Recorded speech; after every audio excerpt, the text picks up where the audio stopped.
Private First Class Frank Rinaldi cautiously made his way through the dense foliage with his fellow soldiers on patrol.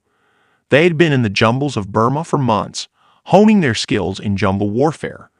When they heard the unmistakable sound of Japanese voices, they carefully moved forward to investigate. To their surprise, they stumbled upon a group of enemy combatants engaged in close order drill.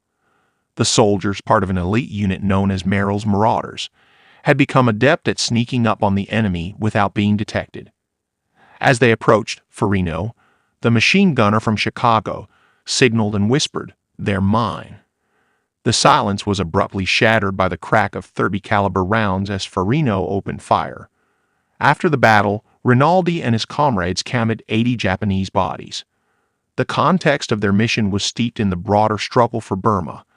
Since the outbreak of World War II, Japanese forces had swiftly captured most of the country. Lieutenant Gen. Joseph W. Stilwell, commander of the China-Burma India CBI Theater, reflected on the defeat, admitting that they had been routed and humiliated. He emphasized the need to understand the causes of their defeat and to strategize a retake of Burma. Amidst this backdrop, Major General Ord C. Wingate, an eccentric British officer, had established and trained a specialized unit of jungle fighters in 1942. Officially named the 77th Indian Infantry Brigade, they were better known as the Chindits, named after a mythical beast that was said to guard Buddhist temples. The Chindits first saw significant action during Operation Longcloth in February 1943. While the operation did not achieve substantial military objectives, it generated significant public interest and morale boost in Britain. This led to increased popularity and participation in subsequent operations, including Operation Thursday in early 1944.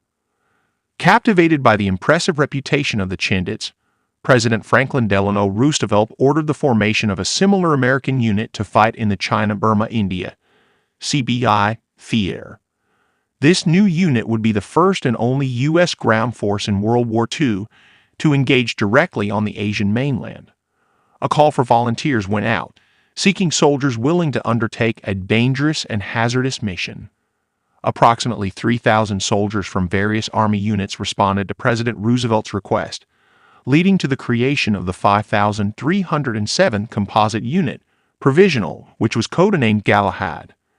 This unit was structured into 6 combat teams named Red, White, Blue, Green, Orange, and Khaki. 2 of these teams were organized into a battalion, while the remaining soldiers were assigned to headquarters company and air transport units. The newly formed unit was initially given an unusual name, but it soon gained a more fitting title when Life magazine reporter Jane Shepley dubbed them Merrill's Marauders in honor of their leader Brig, Gen. Frank D. Merrill. Merrill, with his wire-rimmed glasses and pipe clenched between his teeth, appeared more like a college professor than a combat leader. However, his background was anything but ordinary. He had an impressive career, having graduated from the United States Military Academy in 1929, earned an engineering degree from MIT, and served as an assistant military attaché in Tokyo in 1938, where he studied Japanese and Chinese. Since the outbreak of World War II, Merrill had risen rapidly through the ranks from major to major general, and he was assigned to lead the newly formed unit that would become known as Merrill's Marauders. Following a long and challenging ocean voyage, the unit arrived in Bombay, India, and began their jungle warfare training under Brig, Gen. Francis G. Brink. Brink, who had experience training Chinese troops in long-range patrolling and operating behind enemy lines, was instrumental in preparing the Marauders. After completing a 10-day exercise with the Chindits, the Marauders, now officially known as the 5,307th Composite Unit, Provisional, were dispatched to northern Burma in January 1944. Their mission was to link up with Lieutenant Gen. Stilwell's forces, which included Chinese, Kachins, Burmese natives, Indian, and British troops. From February 1944 until April of the same year, Merrill's Marauders engaged in intense combat across several key locations, including Wallam, Shaduzup, Inkampatom, and Nipamgaya.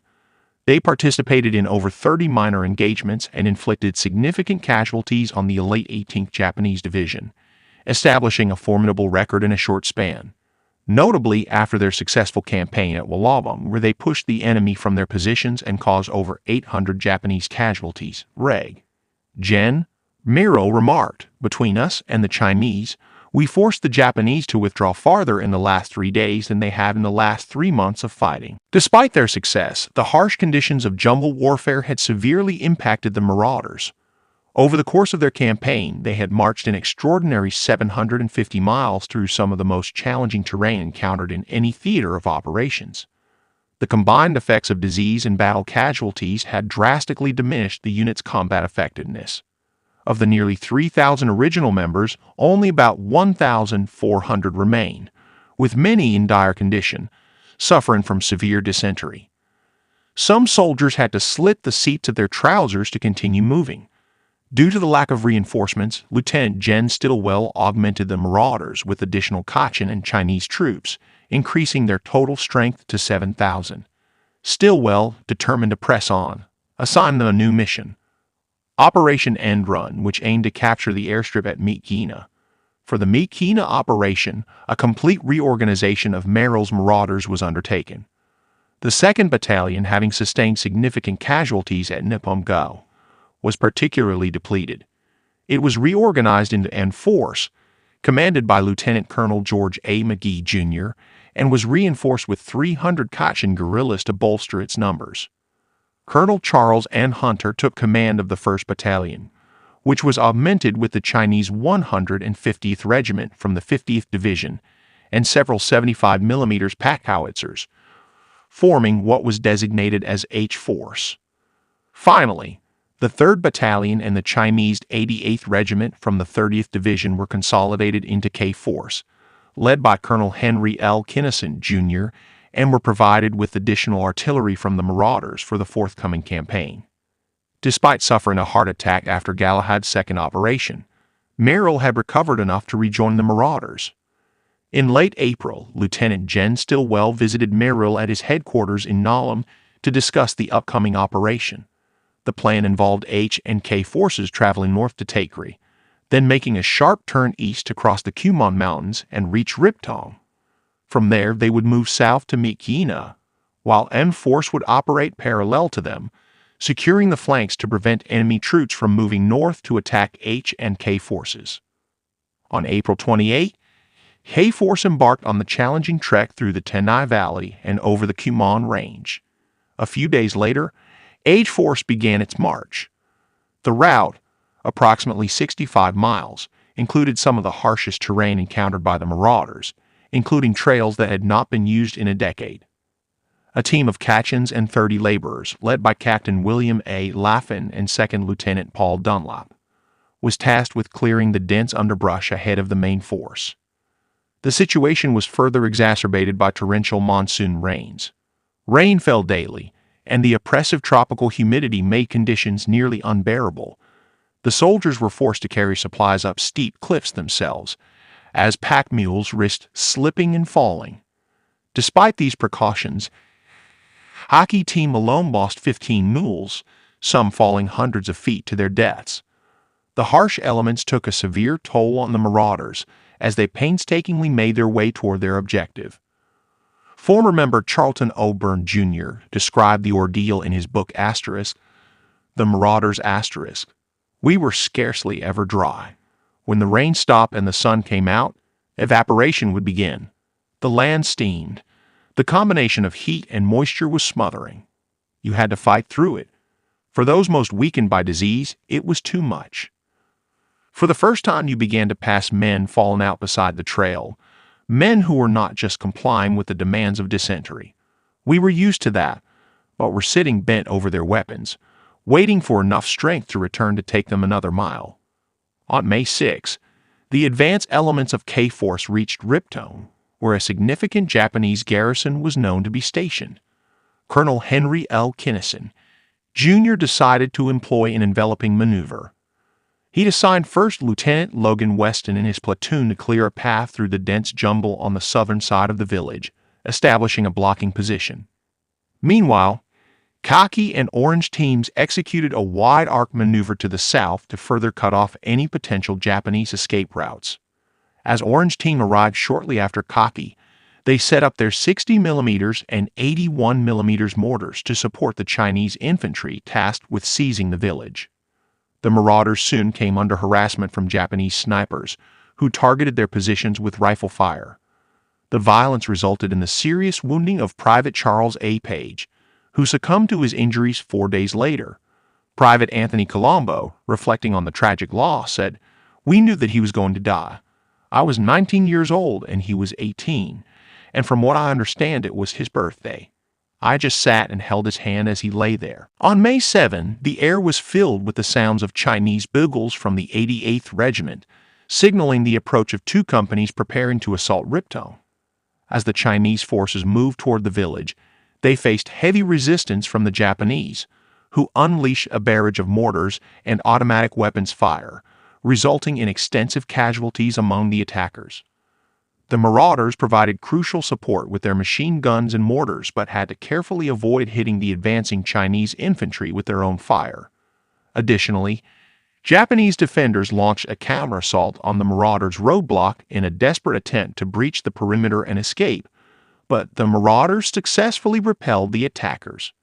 By May 9, the Chinese forces had successfully captured Ripton, though at a heavy cost. A Marauder medical officer estimated that about 1/3 of the 2 companies of Chinese became casualties. However, the Chinese had inflicted substantial damage on the Japanese, as indicated by an interrogated prisoner who reported that 90 of his comrades were killed and only 40 managed to escape. Marauder patrols later killed 36 of these escapees. The intense battle at Ripton had clearly alerted the Japanese to a significant enemy presence in the region. With the Japanese aware of the advancing forces, Colonel Charles N. Hunter's H Force attempted to make a swift push toward Myitkyina, only 35 miles away.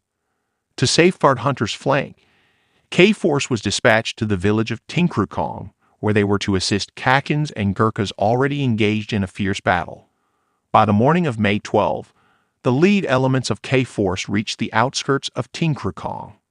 A scout, mistakenly believing he had encountered a group of Chinese, greeted them only to realize they were Japanese when they quickly dispersed. Khaki and Orange teams, along with the Chinese 89th Infantry Regiment, then prepared to attack the village.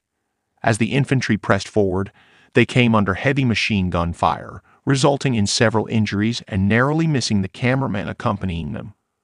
Orange Teams K and L companies tried to advance towards the village but faced strong resistance. Colonel Kinnison assessed that well-entrenched Japanese battalions occupied the village. American and Chinese mortars attempted to weaken the Japanese defenses, but efforts to encircle the enemy were unsuccessful. By late afternoon, the Marauders identified the Japanese fortifications. Author and former Orange Combat Team Surgeon James E.T. Hopkins, in his book Spearhead, A Complete History of Merrill's Marauder Rangers described the challenging terrain. The entire battle area was covered by dense jungle with massive hardwood trees and dense low vegetation, including much thick and heavy bamboo. The Japanese defenses dominated all approaches. The battle's intensity even affected medical personnel. As the medical team operated, a Japanese machine gun opened devastating fire on their makeshift operating room. Hopkins recounted the bravery of Moolskinners who attempted to silence the machine gun. P.F.K. H.T. Pasha's heroic action cost him his life and that of Poth. Clayton A. Vantel resulted in his being wounded. These 2 and several other Moolskinners worked their way toward the gun, and at about 50 yards range, a burst from the gun caught Posh in the chest, causing his instant death. Eventually, the Marauders managed to eliminate the deadly machine gun nest. Realizing that he could not dislodge the enemy with his current forces, Colonel Kinnison decided that he had successfully delayed the Japanese long enough. With Hunter's group well on its way to Myitkyina, K Force withdrew under the cover of an artillery barrage, making their way to link up with H Force. On May 13, Brig. Gen. Merrill sent a message to Lieutenant Gen. Stilwell, stating, "Can stop this show up till noon tomorrow, when die will be cast, if you think it too much of a gamble." personal opinion is that we have a fair chance and that we should try." Stilwell agreed and wrote in his diary, "Hunter expected to give us the 48-hour signal tonight. I told Merrill to roll in and swing on him." Exhausted but determined, Hunter's H Force, comprising the 1st Battalion of Merrill's Marauders, the 150th Chinese Regiment, the 3rd Company Animal Transport Regiment, and a detachment from the 22nd Division Artillery, arrived in the village of Lazu. Hunter immediately began planning the assault on the Myitkyina airfield. H Force was designated to lead the main assault, with K Force positioned on the eastern side and M Force assigned to protect Hunter's western flank. The Kachin lead scout, trained by OSF, Office of Strategic Services, Detachment 101, guided the column along a difficult trail to avoid detection by the Japanese. Unfortunately, the experienced guide was bitten by a venomous snake. With the infection spreading, several marauders performed a rudimentary but effective medical intervention by sucking the poison from the wound, saving the scout's life. Despite the setback, the guide was placed on Colonel Hunter's horse to continue leading the way. According to the official history, without his guidance, the marauders would have had difficulty finding their way in the dark through the intricate maze of paths. As the operation proceeded, Colonel William L. Hunter took meticulous measures to conceal his movements from the enemy as his forces approached their objective. To safeguard their plans, he confined the inhabitants of the village of Nanqui, just 4 miles from the airfield, within his own perimeter. This precaution was due to concerns that many of the locals were sympathetic to the Japanese. Prior to launching the attack, Hunter sought crucial intelligence on the airstrip's condition and the Japanese troop disposition. Sergeant Clarence E. Branscombe from White Combat Team, a seasoned veteran of the Solomon Islands campaigns, was tasked with this reconnaissance mission.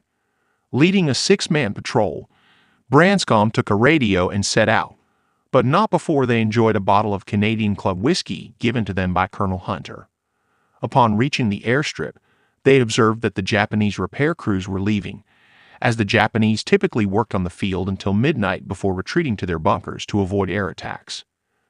In a 1989 letter to the Burman News Branscombe recounted, "I picked up the radio and started walking down the middle of the runway, thinking if those emplacements were occupied we'd soon find out.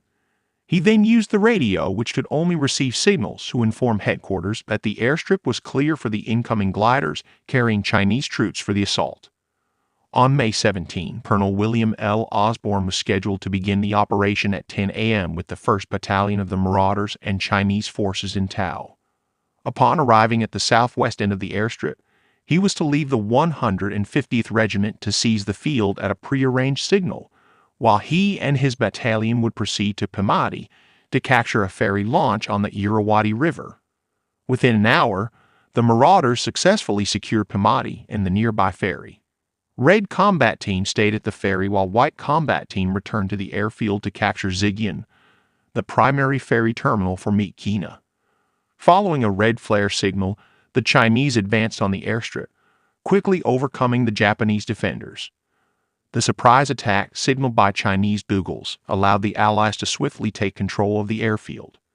After the bridge at Nanqui was destroyed by the Kachins, the Chinese set up defensive positions on the southeast end of the airstrip. The code words "in the ring" were sent to Merrill, indicating that the airstrip was ready for use. Communication between units soon became problematic. 7 C-47s towing gliders with engineering supplies and soldiers from the 879th Engineer Aviation Battalion arrived at the airfield without prior notice. The gliders landed erratically, and men scrambled to avoid injury. Fortunately, there were no casualties. Chinese units began to arrive as well, including the 2nd Battalion, 89th Regiment, and a battery of anti-aircraft guns, all landing before the onset of rain. Despite this, Hunter struggled to reach the new arrivals to properly distribute them around the airfield. Regrettably, the critical supplies of food and ammunition, which were desperately needed by the Marauders, did not arrive as planned. On May 18, the attack on Myitkyina intensified as 2 battalions of the 150th Chinese Regiment launched an assault from the north, while White Combat Team seized Rampur. The The Chinese advance initially went well, capturing a railroad station, but soon encountered difficulties. Confused fighting forced them to retreat, and they established a defensive perimeter 800 yards west of Myitkyina. Simultaneously, K-Force moved toward Myitkyina from the north with orders to capture the village of Charpate, located about 5 miles from the airfield. After a brief skirmish with a solitary Japanese machine gun position, K-Force secured the hamlet.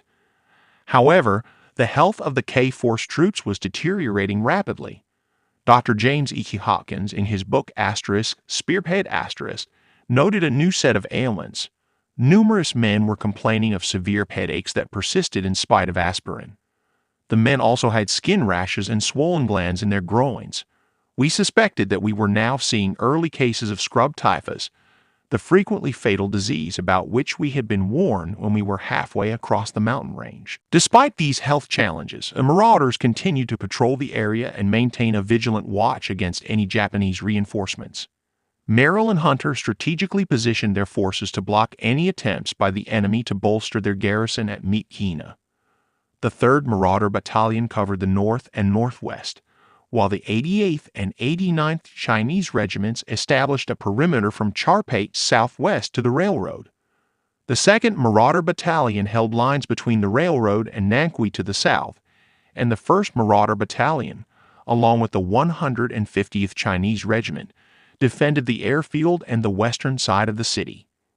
In a reorganization, Merrill disbanded H, K, and N forces, instructing the Marauders to operate within their original battalions under Colonel Hunter's command, while the Chinese troops were to function independently. Upon inspecting his troops, Merrill remarked sympathetically, "They were pitiful but still a splendid sight." However, Merrill's health took a further turn for the worse, and he suffered another heart attack. He had to be evacuated, leaving Colonel John McCammon to take command of the now severely depleted Marauder battalions. Despite the Allies establishing blocking positions around Myitkyina, the Japanese managed to reinforce their small force near the airfield with an additional 3,000 to 4,000 troops from surrounding villages. By the end of May, the enemy launched offensive operations to retake the airdrome. The Marauders, physically and emotionally exhausted, were unable to prevent this rapid buildup of enemy forces. A medical report described their dire state. Many of them were seriously ill, and they were so tired, dirty, and hungry that they looked more dead than alive. They suffered from exhaustion, malnutrition, typhus, malaria, amoebic dysentery, jumble sores, and many other diseases resulting from months of hardship in the tropical jungle. Morale among the Marauders was critically low. C. Peter Chen, in his article Burma Campaign Phase I, noted the harsh conditions and relentless fighting without adequate rest or recuperation. Colonel Hunter had even complained to General Stilwell about the overworked state of his men, particularly as they were being used as spearheads for Chinese troops, despite previous promises. However, the Marauders continued to fight valiantly despite these hardships. On May 23, a company-sized Japanese force breached the 3rd Battalion's lines at Charpate during a heavy rainstorm, catching the Marauders off guard. In the ensuing chaos, Private First Class Stephen the Russian Komar continued firing his Thompson submachine gun despite being wounded and covered in the entrails of a fallen Japanese soldier. The battle quickly turned into brutal hand-to-hand combat, with several Marauders succumbing to enemy bayonets. Ultimately, the defenders repelled the attack, but the cost was high. 5 Marauders were killed, and 6 were wounded, while the Japanese suffered 15 dead and 35 wounded. The Japanese then occupied Nanqui and began rebuilding their fortifications. Even with some replacements from engineer battalions, the Marauders were no longer an effective fighting force. The arrival of additional Chinese units allowed for the evacuation of the 2nd and 3rd Marauder battalions. The 1st Battalion, reduced to a fraction of its original strength, remained at Myitkyina until August 3, when the town was finally captured from the Japanese. Of the nearly 3,000 original Marauders, only 1,300 remained during the Myitkyina campaign. By the end of May, nearly 700 had been evacuated, and by August 3, when the remnants of the Marauders finally left Myitkyina, only 200 were left. Disease and death had taken a heavy toll. The Chinese forces suffered 972 killed and 3,184 wounded, while the Americans had 272 killed, 955 wounded, and 980 medically evacuated for various illnesses. The Japanese fared worse, losing over 3,000 men. In recognition of their outstanding service in the CBI Theater, the Marauders received a Distinguished Unit Citation, renamed the Presidential Unit Citation in 1966. The Marauders' record in the nearly 5 months of jumble fighting in Burma was impressive. Their unit history proudly states, "The attack on Myitkyina was the climax to 4 months of marching and combat in the Burma jumbles."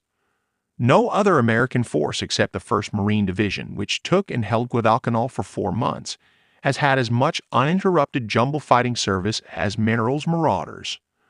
But no other American force anywhere had marched as far, fought as continuously, or had to display such endurance as the swift-moving, hard-hitting foot soldiers of Merrill's Marauders. In the midst of World War II, President Franklin Delano Roosevelt, inspired by the audacity and effectiveness of the British Chindits under Major General Ord Wingate, sought to establish a similar American unit to operate in the China-Burma-India (CBI) Theater. This would be the first and only U.S. ground force to fight on the Asian mainland during the war. Volunteers were called from various Army units for a dangerous and hazardous mission, and approximately 3,000 soldiers stepped forward to form the 5,307 Composite Unit, Provisional, codenamed Galahad. The men were divided into 6 combat teams: red, white, blue, green, orange, and khaki. 2 teams made up a battalion, with the remaining soldiers forming the headquarters company and air transport units. The unit quickly became known as Merrill's Marauders, a name coined by Life magazine reporter Jane Shapley in honor of their leader, Brigadier General Frank D. Merrill. Despite Merrill's unassuming appearance, often described as more scholarly than soldierly, he was a formidable leader with a background that included an engineering degree from MIT, a stint as assistant military attaché in Tokyo, where he learned Japanese and Chinese, and a rapid rise through the ranks since the war's outbreak. After a grueling sea journey, the Marauders arrived in Bombay, India, and underwent jumble warfare training under Brigadier General Francis G. Brig, an experienced trainer of Chinese troops in long-range patrolling and behind-the-lines operations. Following a brief exercise with the Chindits, the unit was sent to northern Burma in January 1944 to support General Joseph Stilwell's forces, comprising Chinese, Kachin, Indian, and British troops. From February to April 1944, the Marauders engaged in intense combat at Wollobam, Shaduzup, Inkambaton, and Napomga, along with over 30 minor skirmishes. They inflicted significant casualties on the elite Japanese 18th Division, with notable victories like the battle at Wollobam, where they forced a Japanese retreat further than had been achieved in the preceding 3 months of fighting. However, the harsh conditions of jumble warfare severely impacted the unit. The soldiers marched over 750 miles through some of the most challenging terrain, suffering from disease and exhaustion, which left them severely depleted. To reinforce the exhausted Marauders, Stilwell supplemented them with Kachin and Chinese troops, bringing the total force to around 7,000 men. He then tasked them with capturing the airstrip at Myitkyina, a crucial strategic objective codenamed Operation End Run. The Marauders underwent a complete reorganization for this operation.